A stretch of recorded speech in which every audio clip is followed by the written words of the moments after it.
Bueno, muy buenas noches. Información muy importante, tal vez el título más importante de los diarios de mañana. Allí está nuestro compañero Carlos Sayán con un móvil de Todo Noticias.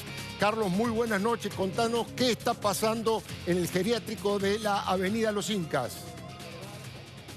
Mira, estamos viendo, Alfredo, justo en este momento cómo se produce el traslado de otra de las abuelas. Este geriátrico que en el día de hoy fue el centro de las miradas.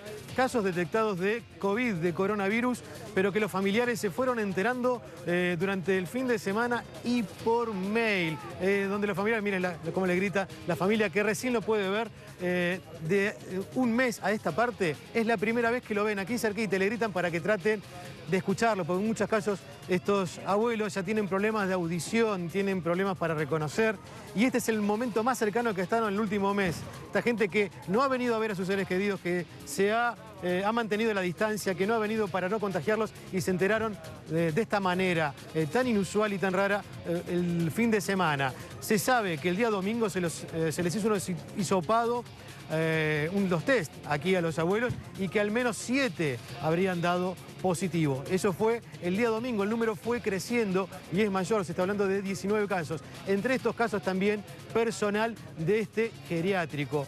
4 empleados están trabajando aquí adentro. Son los que se han quedado asistiendo a los ancianos, que se han quedado con ellos y que no han dejado la casa, que se han quedado asistiéndolos. Uno de ellos, Luis, que lo hemos visto más temprano, que dio positivo también en este test y que estuvo asistiendo también a los ancianos. Una persona que no era médico, no era enfermero, pero que por humanidad se quedó asistiendo a los abuelos sin haber respuesta por parte ni de los responsables ni dueños de este geriátrico.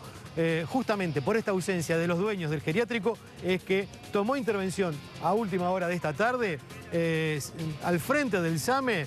Lo estamos viendo aquí al titular del SAME, que ha estado con todo este operativo, donde vemos de esta manera se han manejado, extremando las medidas de precaución, con mameluco, con las antiparras, con todo un equipo especial para poder trabajar adentro. Son los que están trabajando, van separando a los ancianos que van a trasladar. Se han trasladado a 6 con las ambulancias del SAME aquí a este lugar, mientras que lo vemos a Alfredo Crescenti, que está por aquí, Alberto Crescenti, perdón, sí, que está chequeando cada una de las actividades que están sucediendo aquí alrededor de este geriátrico de Avenida de los Incas y Zapiola, aquí en el barrio de Belgrano, donde dieron caso positivo de coronavirus, pero que han quedado sin atención los abuelos, los ancianos, y que han quedado con el personal mientras desaparecían los titulares de este local, que hasta ahora no han sido localizados, y por eso se está haciendo cargo, en este caso, el SAME y el Ministerio de Salud. Carlos, vamos a estar absolutamente con la cámara abierta para mostrar todo lo que ocurre en ese lugar. Insisto, es una información importante, una información urgente y que genera muchísima angustia en la gente, no solamente en los familiares. 19 personas, adultos mayores que estaban allí, tienen coronavirus. Hay otras personas que todavía no se sabe si tienen coronavirus.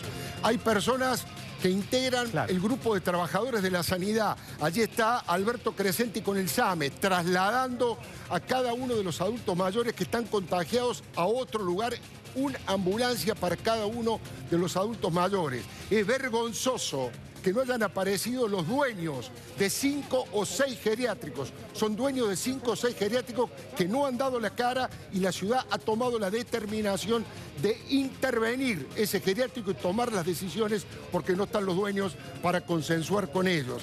Te aclaro que esta tarde hablé con una persona, Cristina, que tiene a Lidia, su madre de 97 años, en el Pirobano, con doble infección en los pulmones, y me decía que en ese geriátrico privado pagan entre 120.000 y 180.000 pesos por mes, de acuerdo a la categoría de la habitación. Y sin embargo, en muchos casos no andaban los teléfonos internos para que los chicos o los padres hablaran con sus abuelos que estaban internados en ese lugar, y dicen que no tenían los suficientes insumos para protegerse, y ha generado este verdadero drama. 19 ya están contagiados y no sabemos el resto de lo que va a ocurrir.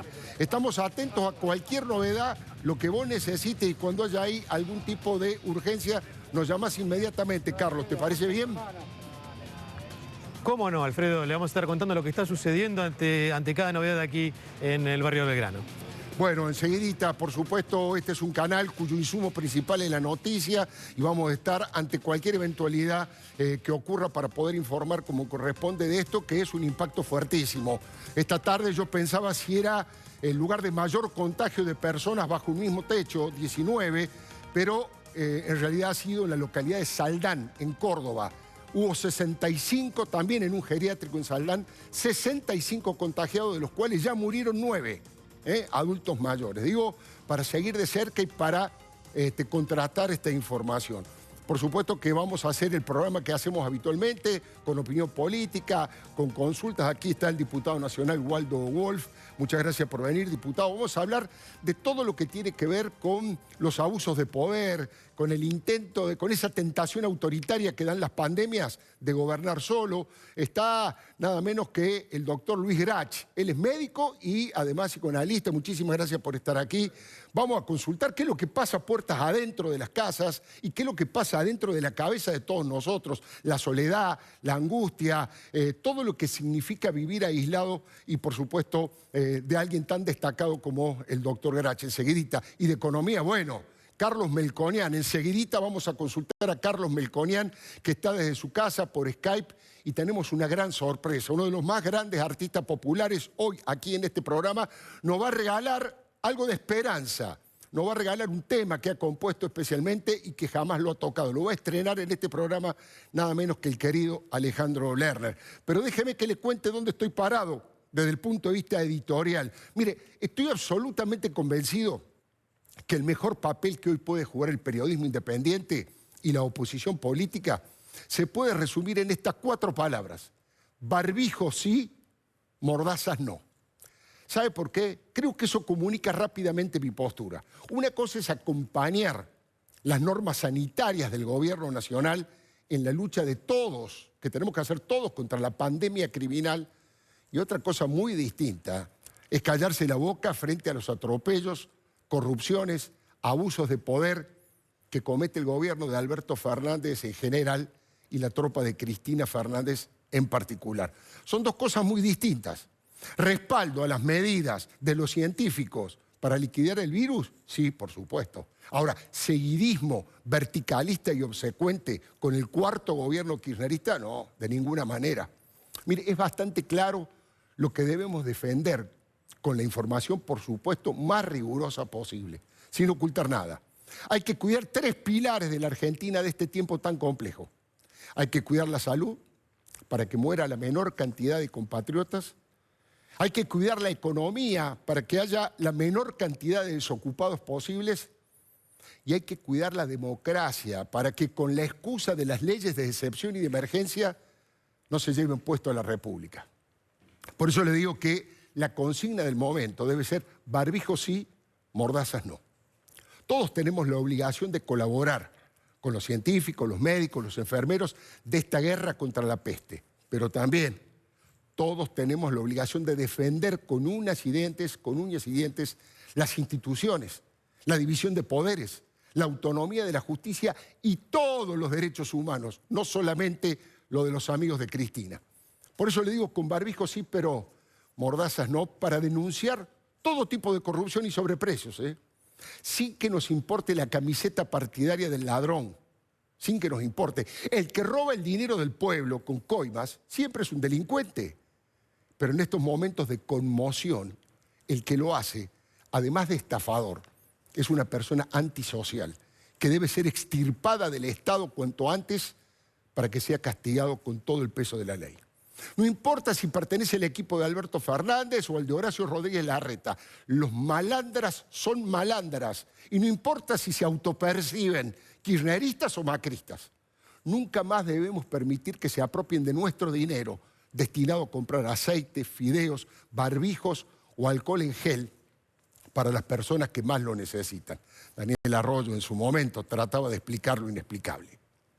En el caso de los fideos, el precio es por kilo, no por medio kilo. En el caso de aceite, de azúcar y aceite, los precios están por arriba de lo que fijó como precio de referencia la CIGEN, los precios de azúcar y aceite están por arriba de los precios testigos, y decidimos, con un informe técnico, comprarlo igual en el marco de la emergencia. Y aprovecho para pedirle a los proveedores que realmente nos ayuden con los precios. Esto es una licitación abierta. Bueno, increíble, ¿eh? Recién hace un par de días iniciaron los sumarios internos después de las renuncias correspondientes. Yo digo con barbijo pero sin mordaza, para denunciar que para los cristianistas los derechos humanos son solamente para sus amigos.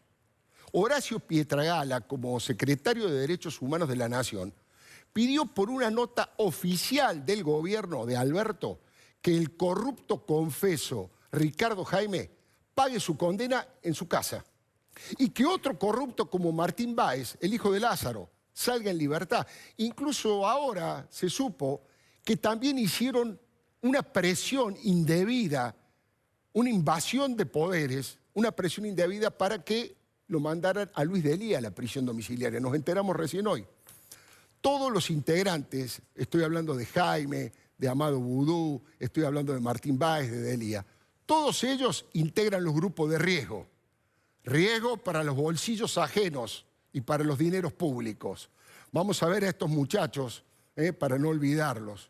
Ahí están, Jaime en el pleno juicio donde fue condenado, en La Rosadita, el famoso aporte que hizo Jorge Lanata, contando dinero en La Rosadita, fumando habanos y tomando whisky, como grandes señores burgueses y hablando de la liberación nacional. Mire, exigen en esa nota ese privilegio en la Cámara de Casación, argumentando que Jaime integra los grupos de riesgo frente a la pandemia del coronavirus.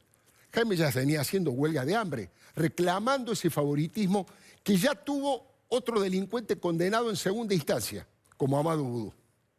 Hubo un repudio enérgico a esta actitud del gobierno nacional y el repudio lo encabezaron los familiares del siniestro de la Estación 11. Argumentan que esa maniobra artera, ese intento repugnante, estoy leyendo textualmente el comunicado, intento repugnante, no se sostiene en pericias médicas del corresponsable de la muerte de 52 personas, de 52 inocentes, y lo definen a Jaime como un asesino de escritorio. Comunicado de los familiares.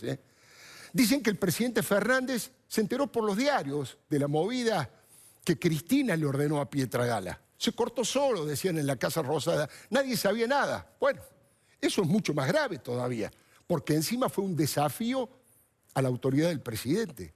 Por eso la titular del PRO, Patricia Bullrich, dijo que al jefe de Estado le quedan dos opciones: dar marcha atrás con la decisión de Pietragala o directamente pedirle la renuncia.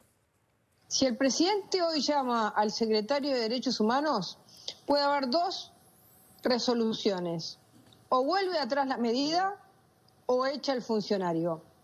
Si no, quiere decir que hay dos gobiernos: el gobierno de Alberto Fernández, que está gobernando en torno al coronavirus, y el gobierno de el kirchnerismo explícito.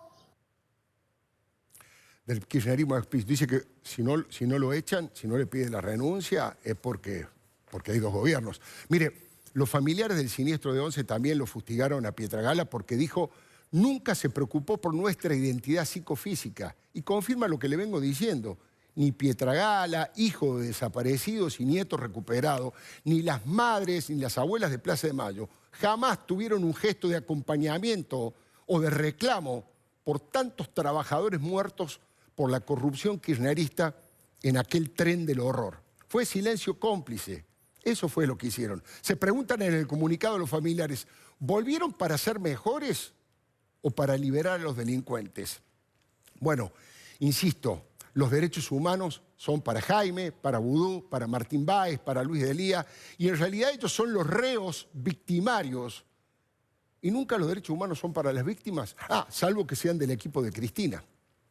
Miran con un solo ojo la realidad. Se creen dueños de los derechos humanos y en el caso de Pietragala ya mostró en varias ocasiones actitudes patoteras y violentas. En Jujuy, por ejemplo, golpeando a un policía e insultándolo de arriba a abajo, y en la propia sesión, en el recinto de diputados, arrebatándole el micrófono al entonces presidente de la Cámara de Diputados, Emilio Monzó. Recuérdelo porque vale la pena. ¡Se está manoseando a la compañera, loco!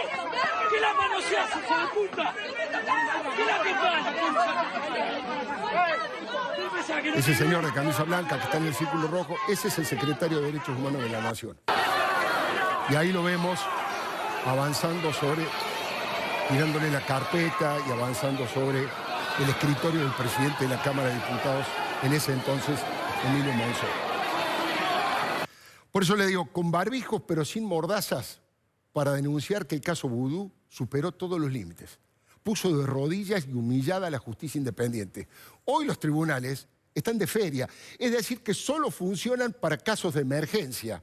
Pero eso no importó para enviar a Vudú a su casa. No había un solo motivo, pero ni uno solo. Y sin embargo, el ex vicepresidente de Cristina hoy goza de esa prebenda en su domicilio.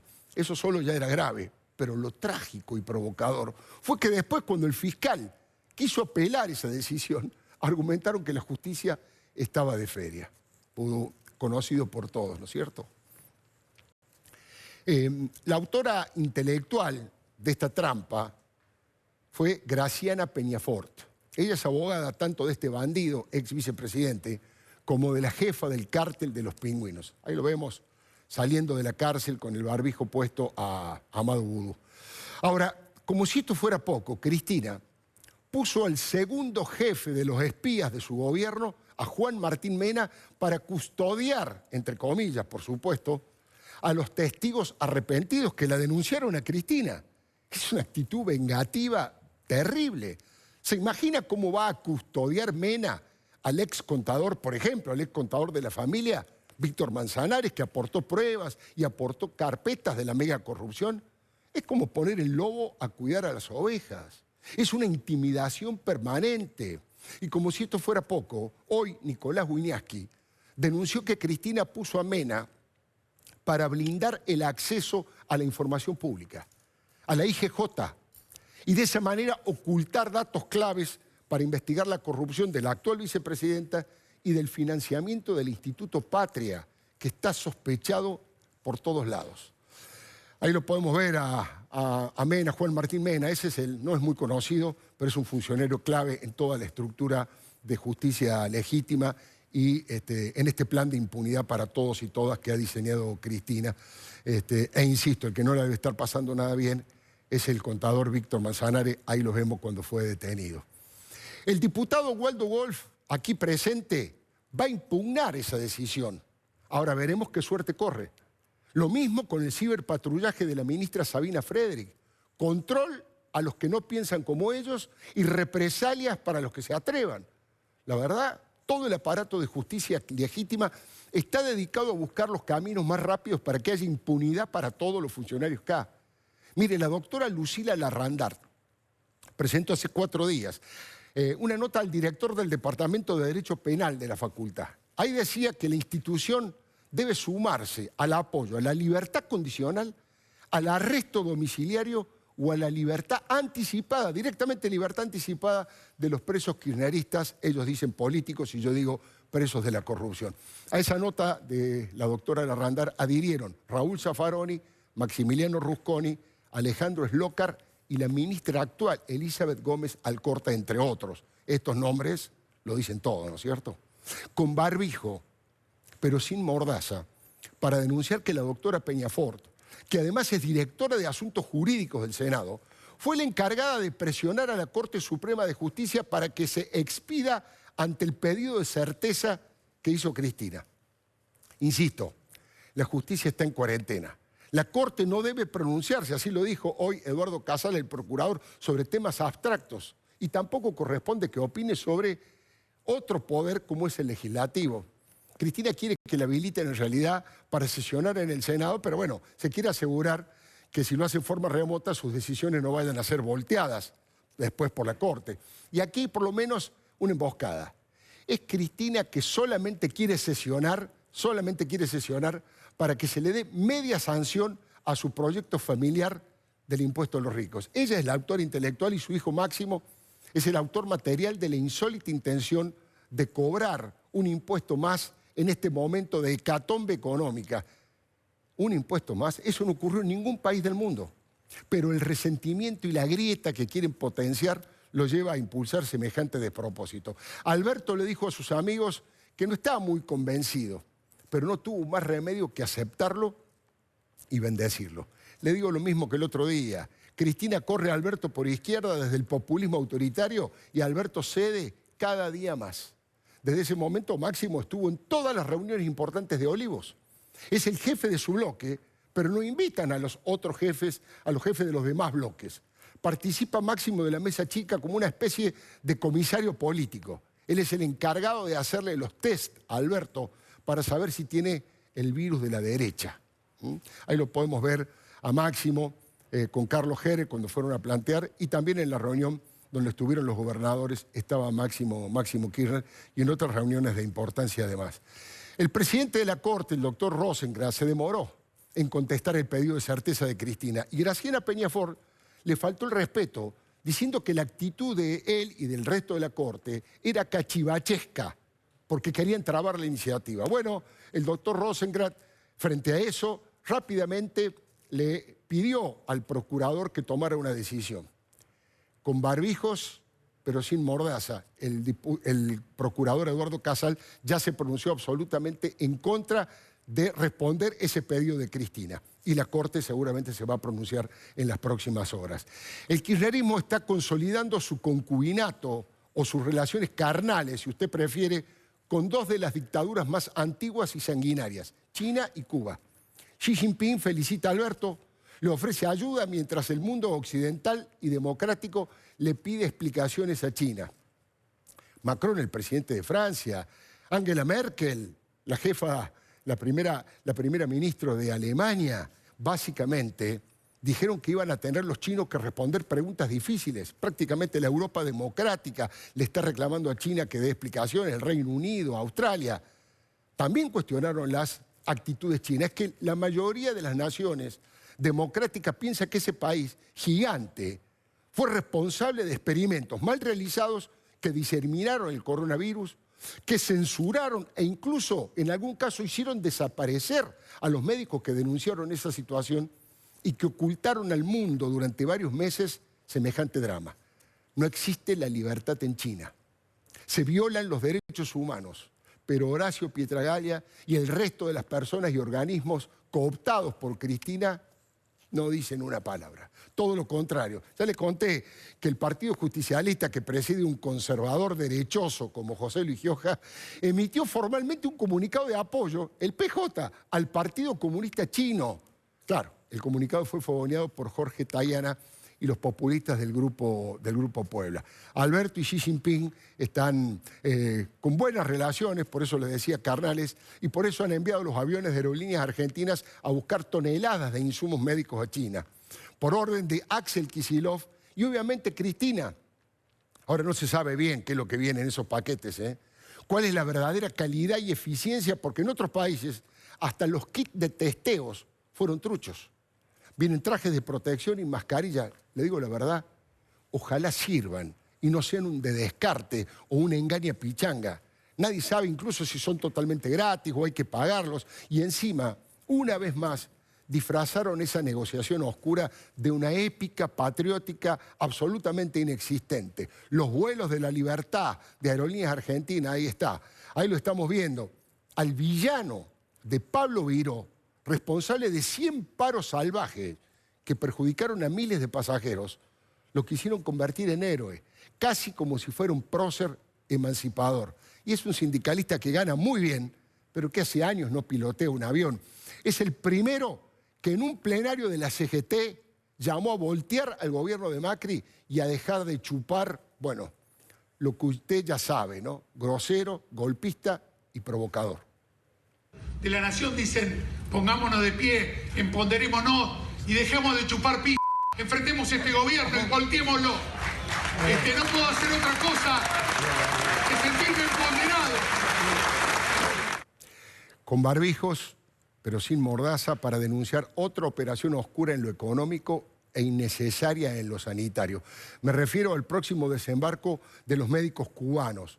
Por más que Cristina y Florencia apoyen y hayan disfrutado de la atención de reinas que le dispensaron en La Habana, no pueden negar que es el país con más presos políticos en proporción a su población.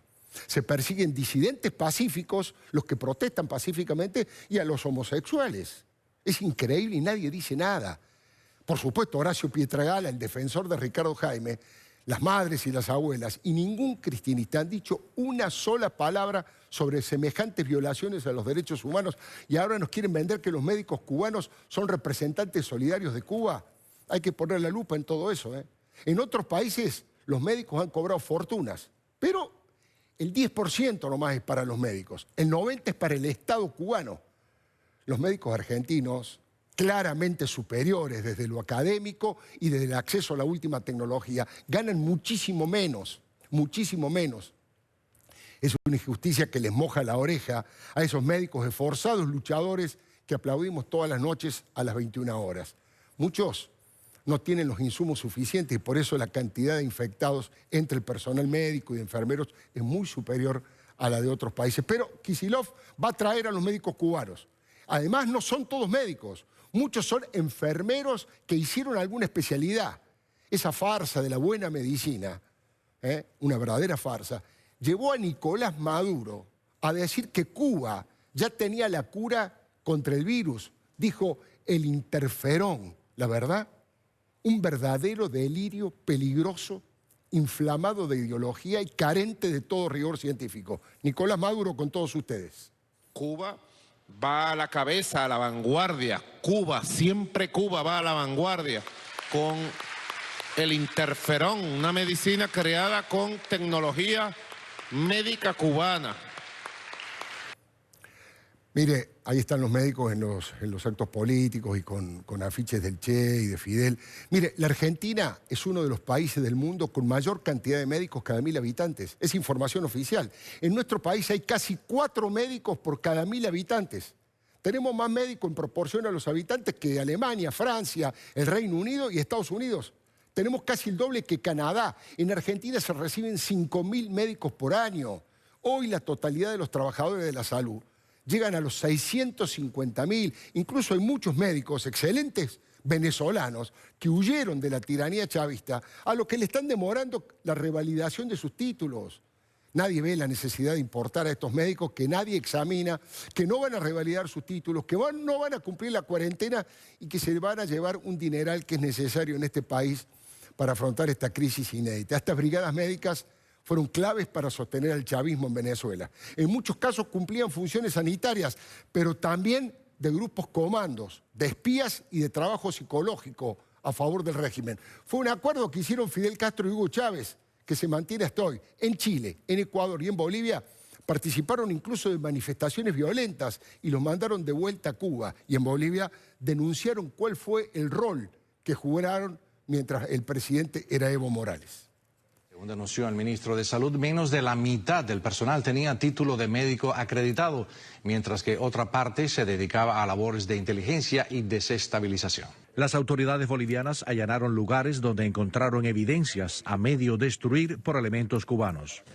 Hemos encontrado títulos médicos que estaban siendo destruidos para quitar la evidencia, títulos falsos, para justificar la presencia de estos súbditos como médicos y justificar el pago de los estipendios. Otra irregularidad denunciada es la de la actividad política de los cubanos.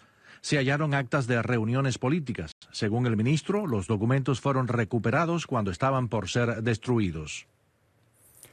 La Relatoría de las Naciones Unidas, no cualquiera, la Relatoría de las Naciones Unidas describió la tarea de las misiones médicas cubanas como un trabajo forzoso y una forma moderna de esclavitud, porque le dan el 10%, nomás y todo el resto se lo queda el Estado. El New York Times reveló que utilizaban en Venezuela los medicamentos para extorsionar a los votantes. Mire, dicho popular, a caballo regalado no se le miran los dientes, pero si los regalos o presuntos regalos vienen de dictaduras como la cubana o la china, hay que revisarlo con uñas y dientes. Pueden ser presentes griegos, pueden ser caballos de Troya.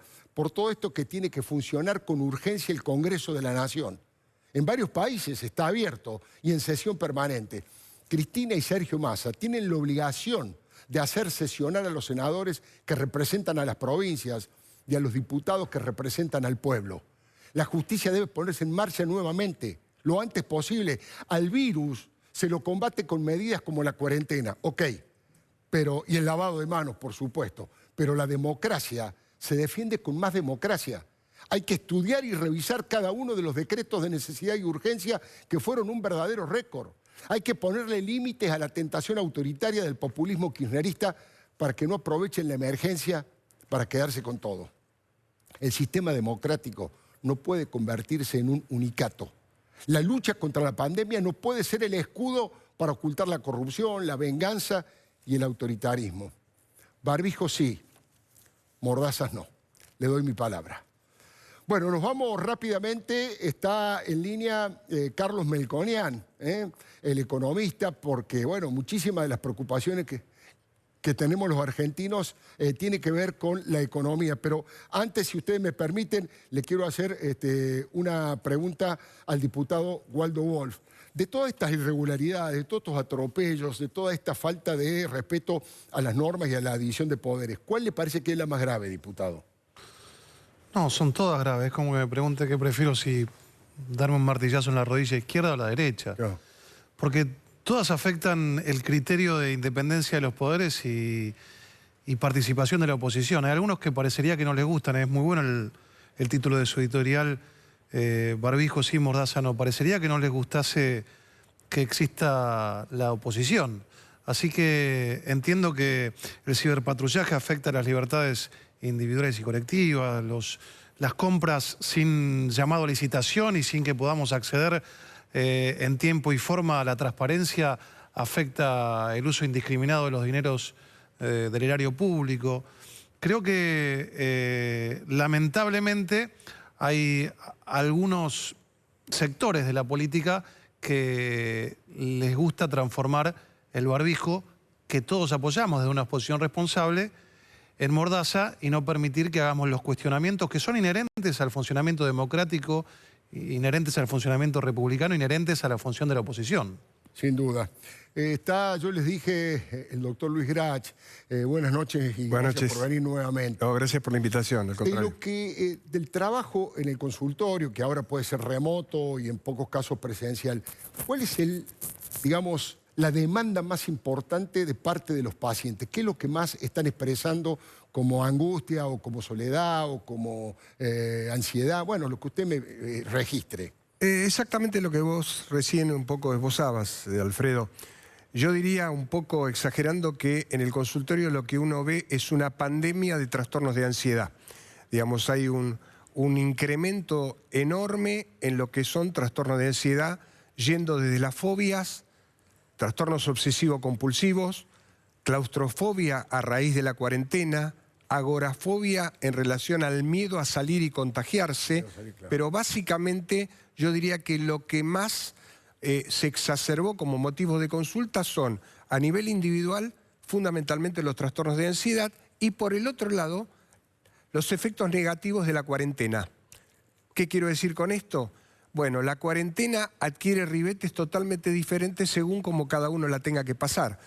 El que tiene que pasar la cuarentena solo tiene una serie de trastornos producto de su necesidad de autoabastecerse, del aislamiento social.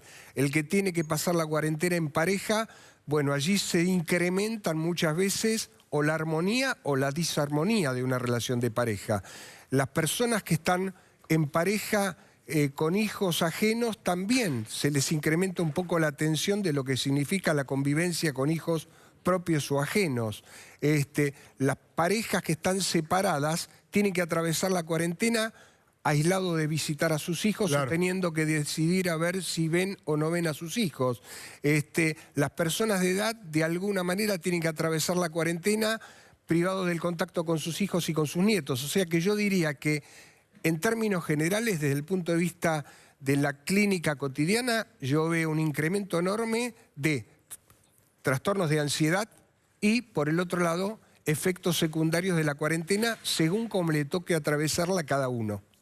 Interesantísimo. Ahora vamos a hablar ya de la cuestión más colectiva, más de la sociedad, qué es lo que está pasando y por supuesto enseguidita nomás con el diputado Waldo Wolf. También le quiero preguntar respecto de la oposición. ¿Qué pasa en la oposición? Hay como dos tipos de oposición. Hay algunos que tienen una postura más rígida, más dura, más firme frente al gobierno de Alberto Fernández y hay otros que tienen una cuestión más concesiva, más seguidista. Enseguida lo va a responder el diputado, pero ahora tal como les anuncié, está el doctor Carlos Melconian para hablar sobre el tema de la economía. Melconian, muy buenas noches. Muchísimas gracias por atendernos allí en su casa. No, al contrario, Alfredo, es un gusto, gracias por la invitación y gracias por permitirme participar desde aquí. Bueno, el primer tema, digamos, en seco nomás, una pregunta dura. ¿A cuánto estamos del default? Y yo diría que para tratarlo de manera formal, porque vos has visto que el presidente habló de un default virtual y luego el ministro de Economía en general dijo, la verdad que estamos en default, no virtual. Claro. Y además, perdón, Carlos, mañana anunciaron ya que mañana no van a pagar los 500 millones de dólares, ¿no es cierto? Sí, digamos, por eso digo, para ir a la cuestión formal, técnicamente hay 30 días aparte de eso. Pero yo entendí la profundidad y el contenido de la pregunta.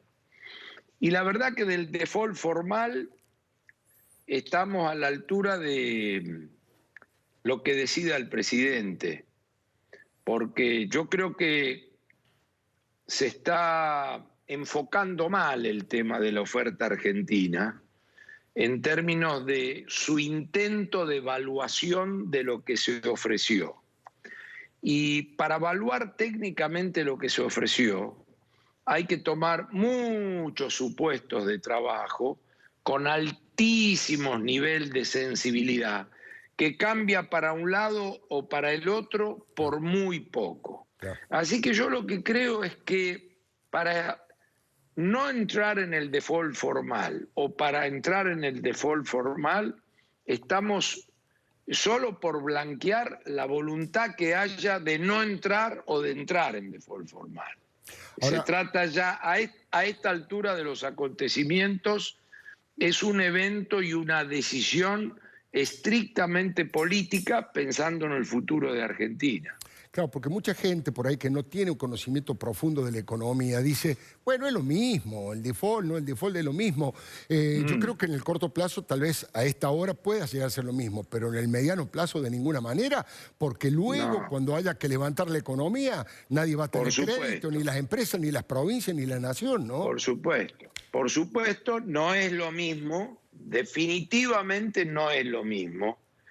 Lo que sí yo debo agregar, Alfredo, es que la Argentina debe dejar de bambolear entre personas que llegan al gobierno y porque no pueden, porque no quieren o porque no tienen apoyo político o porque no tienen la decisión política, terminan endeudando al país a plazos y a costos imposibles y acto seguido viene la vereda de enfrente a defoltear lo que el otro tomó. Claro. La verdad que la Argentina del bamboleo ese no va más, porque quiero ser justo, yo soy muy profesional y un hombre de buena fe, así que digo las cosas como las tengo que decir. Coincido 100% contigo en que no es lo mismo, y los compromisos hay que honrarlos, y no hay que mirar el hoy, en el medio de este despelote de cuando salgamos de esto, claro, de haber honrado al país con todo lo que eso significa.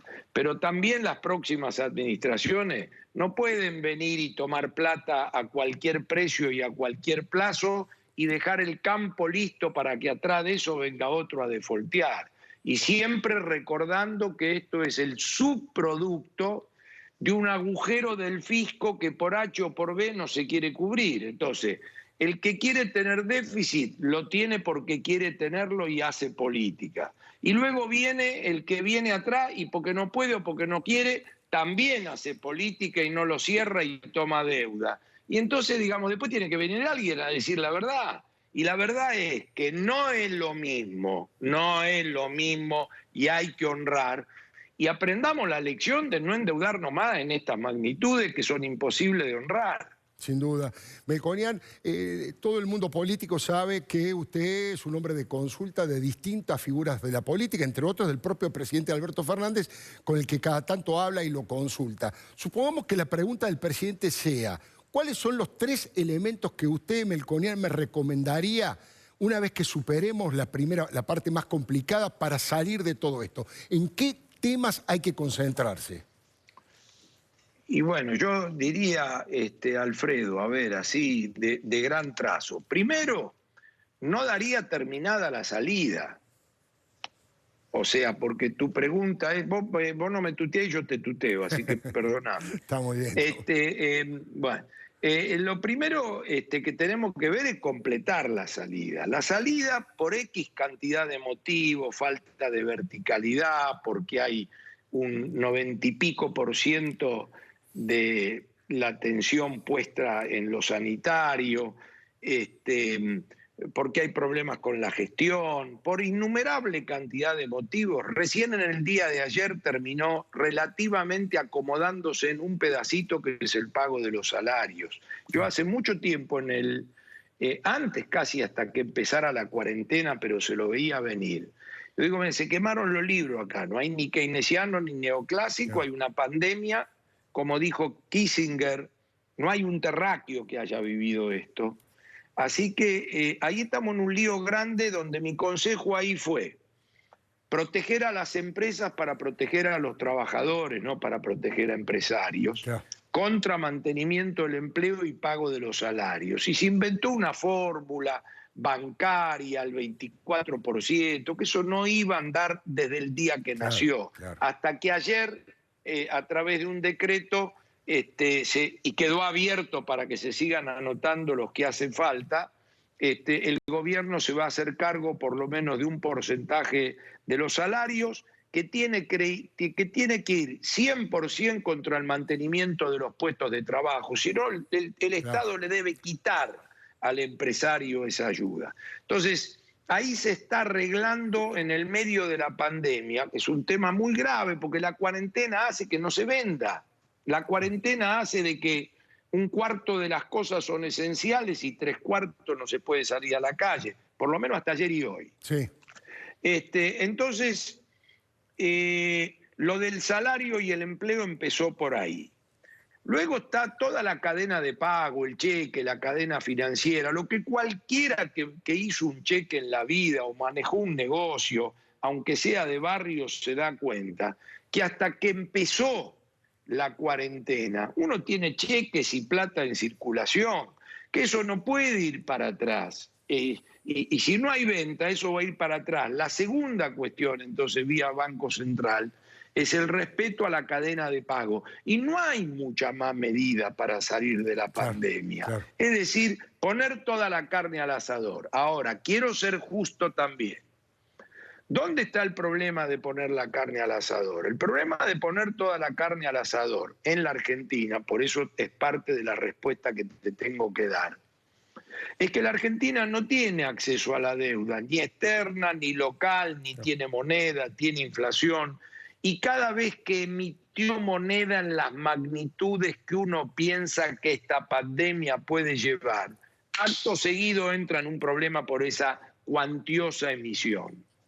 Por lo tanto, aquí el segundo tema vinculado a tu pregunta, dado que parcialmente salió y está por venir la avalancha de agua que los bomberos tienen que tirar, claro, es cómo Argentina antes de fin de año va a evacuar ese agua.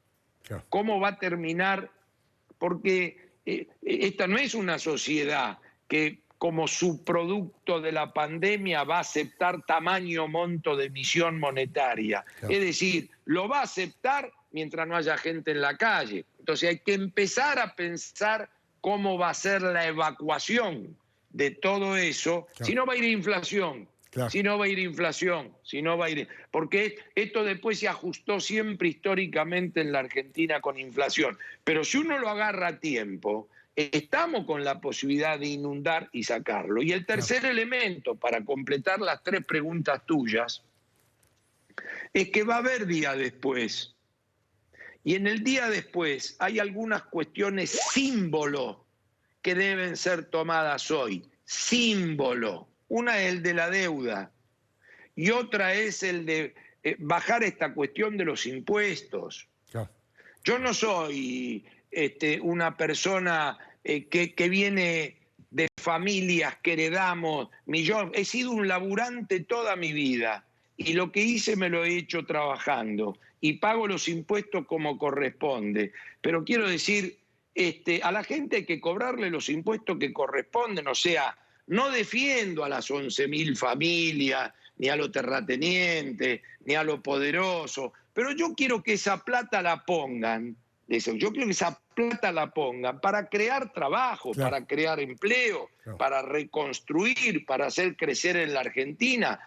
Además está una cuestión de magnitudes. La avalancha de pesos que viene contra lo que eso puede dejar es insignificante. Es claramente obra de un capricho y un resentimiento y decir lo quiero cobrar y lo quiero cobrar y que lo paguen los ricos. No sirve para nada. Yo quiero que los ricos paguen los impuestos y que los ricos levanten fábricas, que los ricos claro, den empleo y obligarlo, pero a eso, no a tirar la plata a la alcantarilla. ¿O alguien cree que en serio en la caja de rubros generales eso va a ir a comprar respiradores? Eso es para hacer un fulbito para la tribuna.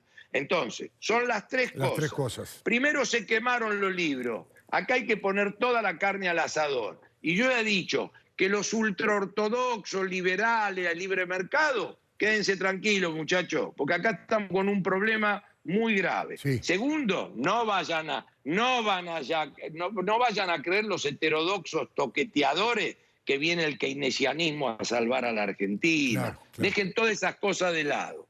Dos, empecemos a pensar en la evacuación. Claro, sacar, porque esto no va a ser gratis en la Argentina. Y tres, no embromemos con las cosas que hacen a la confianza, a la inversión, porque va a haber día después. De esto vamos a salir. El mensaje esperanzador antes que llegue Lerner, te lo dejo yo. Es decir, vamos a salir y esto se va a terminar. Lo que sí, cuando vean quién cumplió, quién no cumplió, quién tuvo acorde a los acontecimientos, todo eso tiene un valor, claro, a eso hay que darle valor y tiene que haber un día donde se inicie este respeto. Sin duda. Primero por los compatriotas, hagamos todo lo que hay que hacer para salir de este lío que no hay gente en la calle. Ahora, no matemos a la gallina de los huevos de oro. Seguro. Melconian, como siempre, muchísimas gracias por atendernos. Muy buenas noches, Carlos. No, al contrario, gracias a usted y saludos a todos. Gracias. Por supuesto, ya anticipó a modo de venta que enseguidita, en un rato, va a estar Alejandro Lerner aportando un poquito de esperanza y un tema nuevo que va a estrenar aquí, pero tengo al diputado Waldo Wolf, tengo al doctor Luis Grach y quiero aprovecharlos. Diputado, yo le dejaba picando una pregunta antes de irme a hablar con Melconian. Hay como dos formas, estilos de la oposición, porque uno ve que algunos son más firmes, más duros, y hay otros que son más condescendientes con el gobierno de Fernández. Mire, yo le puedo hablar por mi forma de pensar y pertenezco a un espacio diverso, que siempre lo fue. Nadie nunca me ha guionado y nosotros representamos una manera no dogmática de hacer política. Así que, sin dudas hay diferencias, pero las diferencias nos enriquecen. No es lo mismo quien tiene responsabilidad de gestión y tiene que negociar la coparticipación, la adquisición de respiradores, la adquisición de camas en caso de internación, que quienes no tenemos responsabilidad de gestión. Y los dos tenemos que hacer política a nuestra manera. Hay algunos que tienen una filosofía dentro de la política que a mi entender es irrealizable desde lo tangible. Porque algunos dicen, este es el momento de estar unidos por la patria. Y nosotros estamos unidos por la patria. Claro. Usted lo dijo muy bien. Dijo, barbijo sí, tapaboca o mordaza no. Y hay que definir qué es la patria. La patria es la suma de nuestras costumbres, de nuestra historia y de nuestro reglamento, nuestra constitución.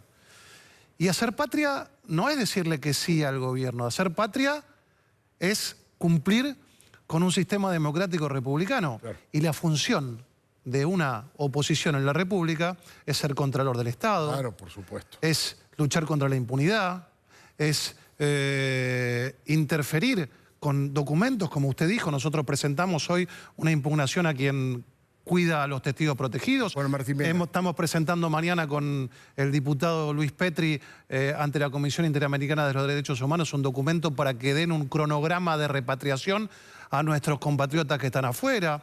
Somos los que hemos denunciado sobreprecios.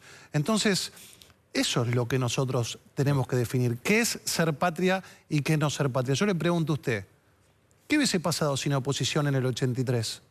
No. ¿Hubiese existido la CONADEP? Seguro. ¿Hubiese existido el juicio de las juntas? ¿Qué hubiese pasado si durante los años difíciles del ala madura del kirchnerismo, Lilita Carrió, Laura Alonso, Fernando Iglesias, Margarita Stolbizer, no hubiesen denunciado lo que después vimos? ¿Qué hubiese pasado si no se hubiese denunciado Chicone Calcográfica? Hoy lo tendría Vudú, dueño de la fábrica de hacer moneda. Sin duda. ¿Qué hubiese pasado si no se hubiese denunciado el memorándum con Irán? Así que yo soy de los que cree que es complementaria la tarea de los que tienen que gestionar y los que tenemos que interpelar al Estado de manera constructiva. Nunca es bueno que el Estado esté libre y mucho menos en nuestro país, donde sabemos que la idiosincrasia muchas veces favorece esta situación. Y es importante decirle que aquellos que tienen esta visión más laxa, yo estoy convencido que nos va a encontrar todos juntos. ¿Usted se imagina? El año que viene hay elecciones. Lo mejor que le puede pasar a una sociedad. Seguro. Elecciones para que se equilibren los poderes del Estado, para que se equilibre la Cámara de Diputados y Senadores. ¿Usted se imagina algún votante del 41% apoyando a algún opositor que se abrace con Cristina Fernández de Kirchner en un escenario? ¿Que se abrace con De Vido? ¿Que se abrace con Jaime? ¿Que se abrace con José López? No, somos complementarios. Los que entienden que hay que apoyar en este momento nos tienen al lado, por eso estamos apoyando, por eso fuimos una oposición absolutamente responsable. Pero ellos mismos van a estar al lado nuestro, entendiendo que es el kirchnerismo el que es parte del gobierno. Sin duda. Usted me preguntó antes cuáles eran peor de las cosas. Sí. Si los sobreprecios, si el ciberpatrullaje. Mire, el presidente Fernández ya dijo que él no sabía lo que hizo Banoli, que no sabía lo que hizo Pese, que no sabía lo que hizo Arroyo. Ahora resulta que no sabe lo que hizo Pietragala. Bueno, la verdad que yo soy de los que ya no cree esta ingenuidad. Saben perfectamente, son lo mismo. Son una sociedad entre el kirchnerismo, que tiene una gravitación trascendente, y el fernandismo, que vendría a ser el ala buena que dice no me di cuenta. Nosotros también estamos todos juntos. Cambiemos, estamos más juntos que nunca, justamente porque respetamos nuestra diferencia entre los que entendemos que con la pandemia hay unidad, pero con la democracia no hay unanimidad, y tenemos el rol de contralor del Estado. Diputado Waldo Wolf, muchísimas gracias, muy amables. Lo invito a que escuchemos al doctor Luis Grach. Yo le decía que usted me describió en lo individual, ¿no es cierto?, el de los casos, pero ¿qué interpreta que está pasando como corriente social en la comunidad? Por supuesto, un denominador común, porque pasa de todo, pero ¿cuál sería lo principal que usted ve, doctor? Yo creo que yo dividiría lo que pasó en dos tiempos. Hubo un primer momento donde yo creo que lo que hubo fue una exacerbación de la ansiedad, del temor, y todo el mundo se plegó a la cuarentena, cumplió con la cuarentena y no padeció la cuarentena durante un determinado periodo de tiempo. Es más, nos sentíamos protegidos. La sensación que tenía la gente es que en la medida en que cumplía la cuarentena, su ansiedad disminuía, porque se estaba cuidando de un riesgo de contagiarse, de enfermarse, de contagiar a sus familiares, etcétera, etcétera. Hoy en día yo creo que la circunstancia cambió. ¿Por qué? Porque en este momento empezaron a surgir nuevo tipo de ansiedades en la gente que tiene necesidades apremiantes en lo económico. La economía no es Wall Street, la economía es la luz, el gas, el teléfono, los medicamentos, la comida. ¿Y a qué se debe esto? Esto creo yo que se debe a que en el primer momento el ser humano, a lo largo de la evolución histórica, ha desarrollado tres tipos de cerebros. Un primer cerebro que se llama primitivo o cerebro reptiliano, luego el cerebro límbico vinculado a la afectividad y después el neocórtex, que es el cerebro moderno que nos permite a nosotros intercambiar ideas, pensar, etcétera, etcétera.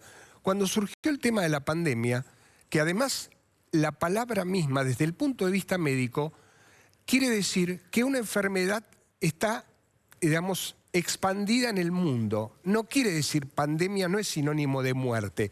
Todo el mundo tiene una tendencia a asociar a establecer una sinonimia que no existe, como si hay una pandemia nos vamos a morir todos. No nos vamos a morir todos. Hay una enfermedad que es altamente contagiosa y que existe en casi todos los países del mundo. Ahora, ¿qué pasa cuando surge socialmente, como vos me decías, Alfredo, una prevalencia del cerebro emocional por sobre el cerebro racional? Entramos fácilmente en miedo, entramos en pánico. El miedo se propaga más fácilmente que el virus. El miedo es más contagioso que el virus. El miedo favorece una instancia psíquica o favorece un estado psicológico que es el de la regresión. Cuando hacemos una regresión psíquica, nos sentimos más chiquitos, nos sentimos más frágiles, nos sentimos más débiles, y esa regresión psicológica tiene su repercusión también en lo biológico, disminuye el sistema inmunitario. Seguro. Entonces, se baja la defensa. Exacto. Entonces tenemos que tener lo que yo llamo un miedo responsable, que está justo en el medio entre el terror o el pánico y la irresponsabilidad. No. Cuando prevalece el cerebro emocional, yo ponía la vez pasada un ejemplo que es, si yo te pregunto a vos, Alfredo, imagínate que te vas de vacaciones una semana al Caribe y estás nadando en el mar. ¿Qué vas a tener más miedo? ¿Que te muerda un tiburón o que te caiga un coco en la cabeza y te mate? Es una obviedad la respuesta, por supuesto. ¿Cuál es? ¿Tiburón? No. ¿No? ¿Por qué? No, por cada 10 personas que muerde un tiburón, mueren 150 personas de caídas de cocos en la cabeza. Es por eso que en los resorts en el Caribe, a la mañana temprano vos ves subir a las palmeras a muchachos que cortan los cocos porque los hoteles ya saben que el riesgo es mucho mayor. Mira vos. Fíjate cómo cabeza dura, doctor. Fíjate cómo el cerebro emocional hizo que todos creyésemos exactamente emocionalmente. La primera repercusión que tenemos es la que vos decís, porque prevalece el cerebro emocional. Y esto es lo que pasa en la situación de la pandemia. Tenemos que tratar de tener un miedo responsable, cuidarnos, no tener pánico, porque el pánico nos vuelve irracionales y la irracionalidad no sirve para cuidarnos. La irracionalidad nos genera un exceso de ansiedad y lo que vos decías al principio, uno de los motivos de consulta muy frecuentes ahora son las crisis de pánico. ¿Y qué es una crisis de pánico? Una crisis de pánico es el resultado de que a una persona se le intrusa bruscamente una idea. Piensa que se puede morir o se puede volver loco. Sí. Cuando se te intrusa esa idea, naturalmente mucha gente no la puede cuestionar. Por ejemplo, yo vengo acá al estudio y se me intrusa la idea que me puedo contagiar coronavirus. Pero de algún modo yo la cuestiono. Yo digo, no, vine con el barbijo, estamos manteniendo una distancia, puedo cuestionar esa idea. Ahora, si yo no la puedo cuestionar y me la creo totalmente, voy a empezar a tener temor y voy a empezar a construir los síntomas. Voy a tener una brusca liberación de adrenalina y entonces me va a aumentar la frecuencia cardíaca, la frecuencia respiratoria y el miedo se me va a transformar en real y ya me voy a sentir que me contagié el coronavirus o que me voy a morir o que me voy a volver loco. Esta es una de las patologías o de los motivos de consulta más frecuentes hoy en día, que son las crisis de pánico, que es una de las máximas expresiones de lo que yo te decía al principio, que son los trastornos de ansiedad. Trastornos de ansiedad.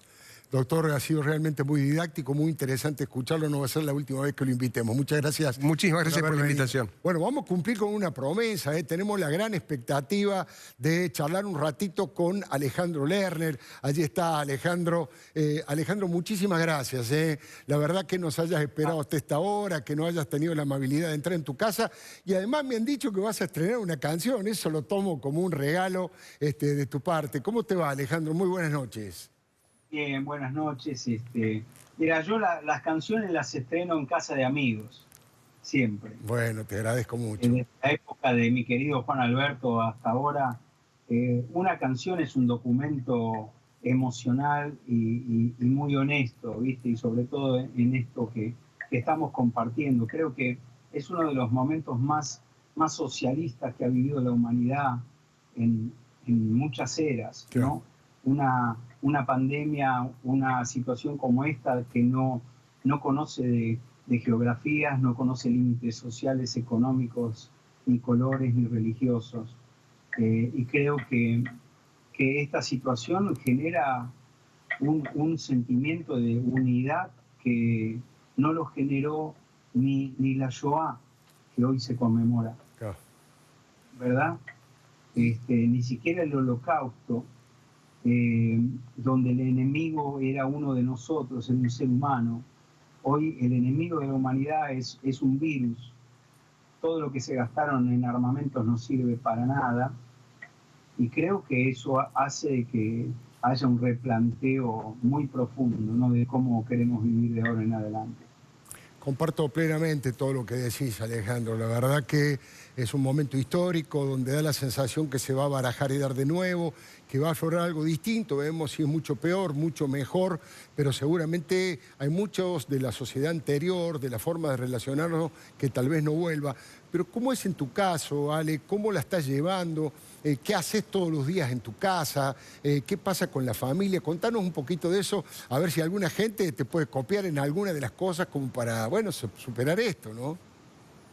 Mirá, dentro de lo que es doméstico y que tiene como una sonrisa, volví a jugar a la pelota primero con mis hijos. Yo no había jugado a la pelota porque yo en general soy un papá que está de gira, cuando vuelve está cansado y tampoco se cree muy jugador a esta altura de la vida.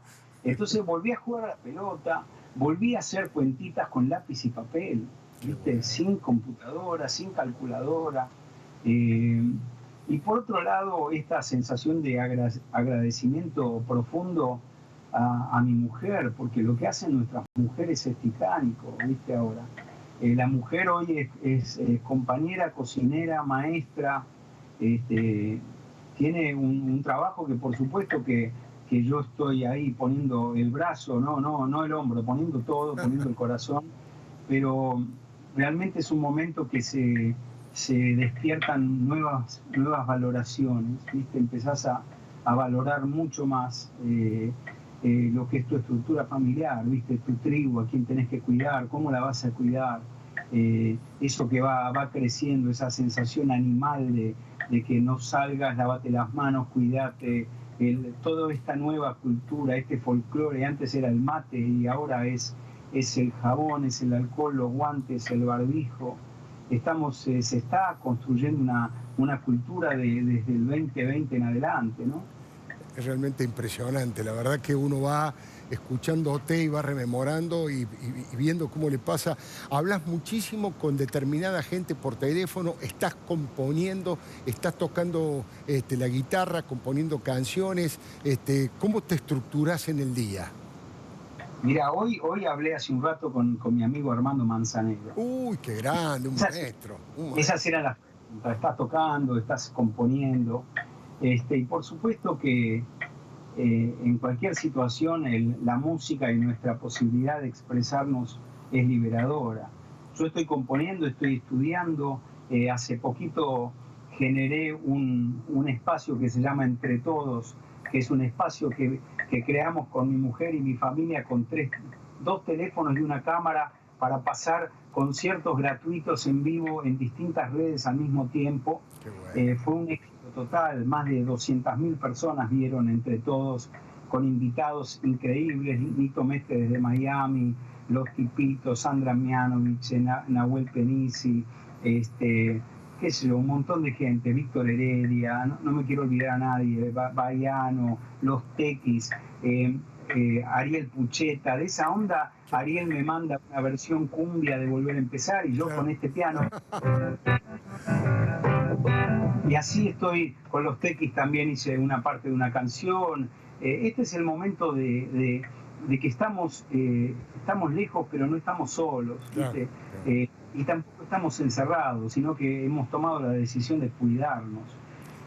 Que eso la haga más fácil, la hace un poco más fácil, pero no es fácil, no es una situación fácil para nadie, hay mucho dolor, hay mucha pérdida, hay mucha angustia. Sin duda. Pero la sensación sobre todo que la Argentina, por primera vez en mucho tiempo, siento que le estamos poniendo el pecho todos juntos, claro, ¿sabes? Claro. Que hay algo que nos unifica y además ese mensaje por los artistas que dijiste, entrecruza, mixtura distintos géneros, distintas trayectorias, distintos pensamientos ideológicos, es como un mensaje de unidad, eso que estás diciendo también en el campo de la música y de la cultura, ¿no?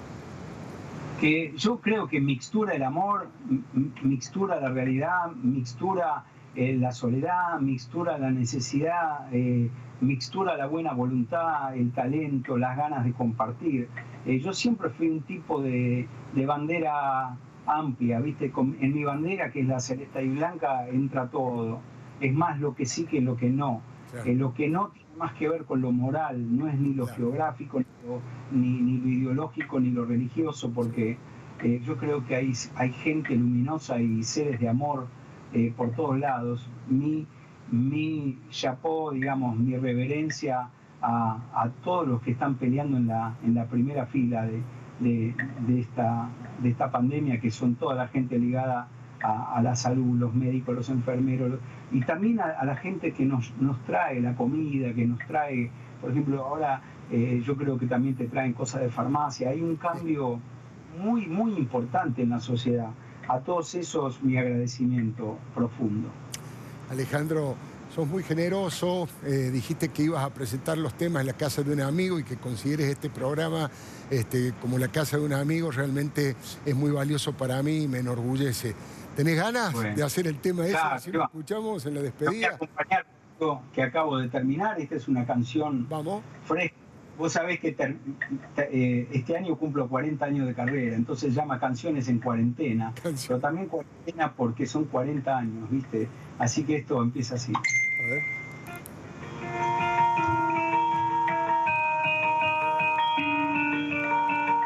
¿Qué cosas voy aprendiendo, voy recordando en la cuarentena? Hay tanto que había olvidado, que había guardado en algún lugar. He vuelto a agarrar el lápiz y hacer cuentitas y la tableta. Entre árboles y macetas con mis 2 hijos volví a patear.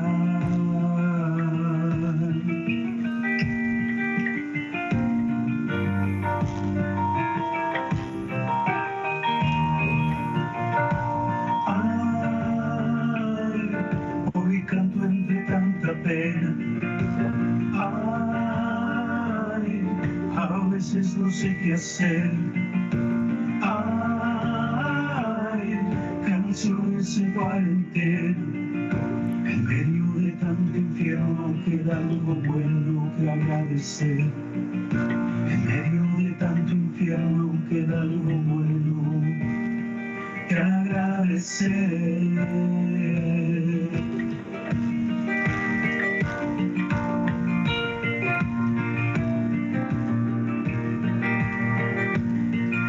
Es tanto lo que me dicen que por un tiempo no voy a hacer. Me siento a tocar el piano con una hoja de componer. En medio de tanto miedo me siento libre, me siento amado, me siento solo, me siento todo, me siento cerca, me siento lejos, me siento tuyo, me siento nuestro, me siento parte para completarte y solo quiero hacerte feliz.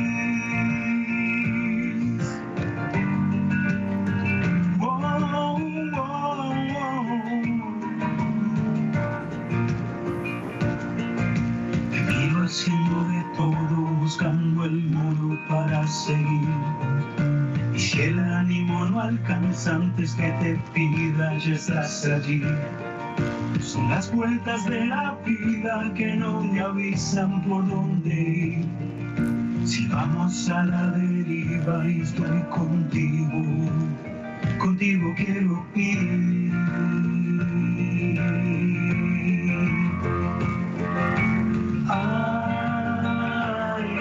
Hoy canto entre tanta pena. no sé qué hacer. Ay, canciones en cuarentena, en medio de tanto infierno queda algo bueno que agradecer. En medio de tanto infierno queda algo bueno que agradecer.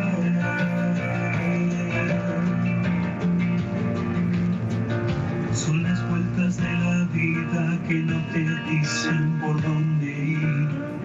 Yo sé que esta pesadilla tiene una puerta para salir. En medio de tanto miedo me siento libre, me siento amado, me siento solo, me siento todo, me siento cerca, me siento lejos, me siento tuyo, me siento nuestro, me siento parte para completarte y solo quiero hacerte feliz. Ay, hoy canto entre tanta pena. Ay, a veces no sé qué hacer. Ay, canciones en cuarentena. En medio de tanto infierno queda algo bueno que agradecer. En medio de tanto infierno queda algo bueno que agradecer. Que agradecer. Espectacular, espectacular, buenísimo, buenísimo, Alejandro. En medio de tanto infierno queda algo bueno por agradecer. Agradecerte esta gran posibilidad que nos has dado. Te mando un abrazo grande para vos, tu mujer, tus hijos, y gracias nuevamente por estar aquí, por habernos regalado este tema que seguro, como tanto de los tuyos, se va a convertir en un himno. Un abrazo grande y muy buenas noches, Alejandro Lerner. Para levantar el ánimo. Gracias, Alfredo. Un abrazo a toda la Argentina. Vamos, fuerza. Gracias por todo, Alejandro. Fuerza, exactamente. Enseguidita nomás, ya venimos. Un breve corte y por supuesto que tenemos el informe del doctor Carlos Clá respecto de los ñoquis de la ANSES. Nos va a contar los números que son absolutamente asombrosos. Ya venimos.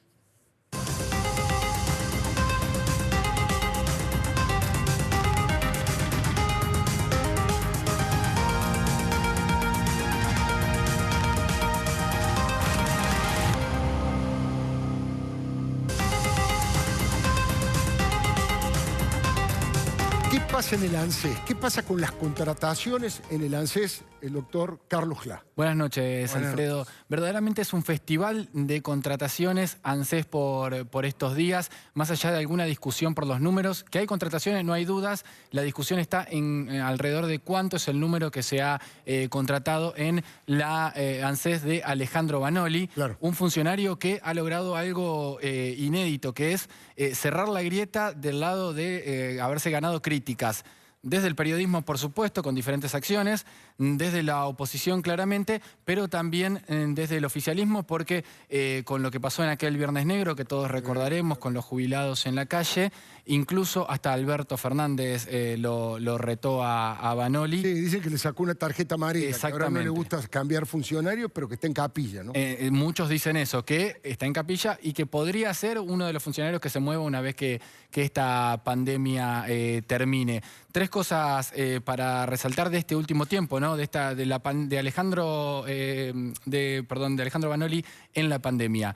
Lo que te decía de las designaciones, muy polémico, que lo vamos a tratar ahora, el tema de este Viernes Negro con la gente, con los jubilados en la calle, y además los errores en el sistema de ANSES, que son la verdad muchísimos, y de las cosas más insólitas que se han visto de estos pedidos de la gente por este bono de 10.000 pesos. El tema de las designaciones comenzó todo con un tuit de Cornejo, del exgobernador, actual diputado, que decía lo siguiente: el presidente Alberto Fernández pidió al sector privado esfuerzo mientras apagó la economía, pero la ANSES, con sus oficinas cerradas, incorpora y nombra a cerca de 400 gerentes y jefes en todo el país. La pandemia está siendo usada para esconder las peores miserias del kirchnerismo. Duro, duro. Durísimo. El presidente de la Unión Cívica Radical. Así es. Le contestó Vanoli: y le dijo, no son 400, son 85. ¿Qué dicen cerca de Cornejo? Son 85 los que ya fueron oficializados, los que ya aparecen en el sistema del Estado.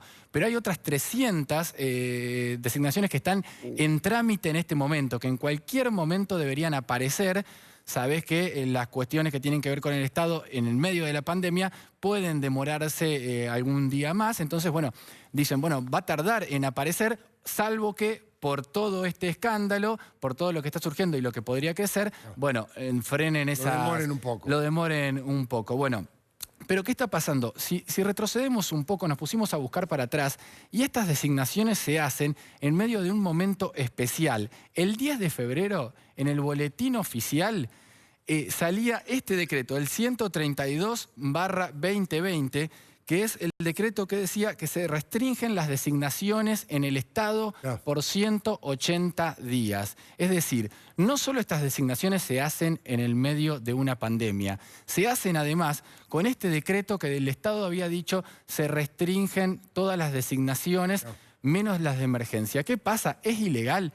No, ¿por qué? Porque pusieron tantas excepciones en ese decreto que definitivamente lo hace que entre en una de esas excepciones. Además, en el decreto, que ya desde ese momento se veía un poco raro, ¿no? Un poco para la galería, porque el título es muy pomposo, pero en definitiva las excepciones son tantas que dejan que cualquiera pueda designar. No hay número máximo de designaciones, o sea que todos podrían designar, casi todos los organismos del Estado, y entonces Vanoli se puede amparar en eso para decir, lo mío no es ilegal. Ahora, lo extraño es que cuando hay una serie de designaciones, se pone en la designación que a pesar del decreto tal... hay una excepción en el artículo... Acá no, directamente mandaron como si no hubiese existido este decreto, lo que hace presuponer que fue un decreto puesto más para la hinchada que verdaderamente estaban viendo qué podía pasar entonces con las designaciones o no. Hacemos un breve corte y me contás el resto en un minutito. ¿Cómo no? Ya venimos.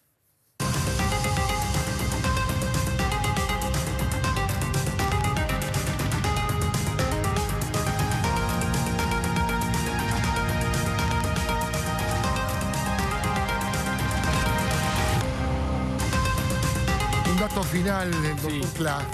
Una pregunta que cabe hacerse es ¿por qué si había tanto apuro en hacer estas designaciones no se hicieron antes o no se hicieron después, ¿no? Se hacen en el medio de la pandemia cuando la mayoría de las reparticiones del ANSES están cerradas, por lo tanto muchos de estos gerentes van a cobrar su primer sueldo sin haber ido un día a trabajar. Y además otro agravante es que esto se hace justo después de que 230 personas que habían sido nombradas en la gestión anterior se quedaran sin trabajo momentos antes de la pandemia. No es un dato menor.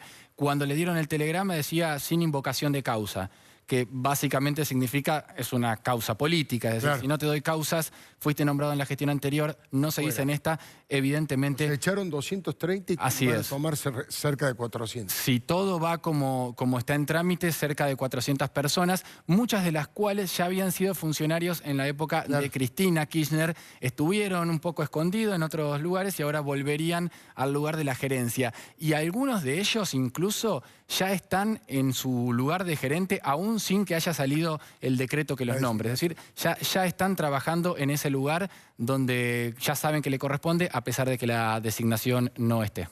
Y lo más grave, lo más peligroso y lo más preocupante es que esto que han hecho en el ANSES lo han hecho prácticamente en todo el Estado. Al lotear el Estado, porque este gobierno, entre comillas, de coalición, ha puesto gente el masismo, ha puesto gente la Cámpora, ha puesto gente Alberto, ha puesto gente el PJ, y en consecuencia tienen que convivir ahí y están todos en prácticamente todos los organismos del Estado. Ya venimos.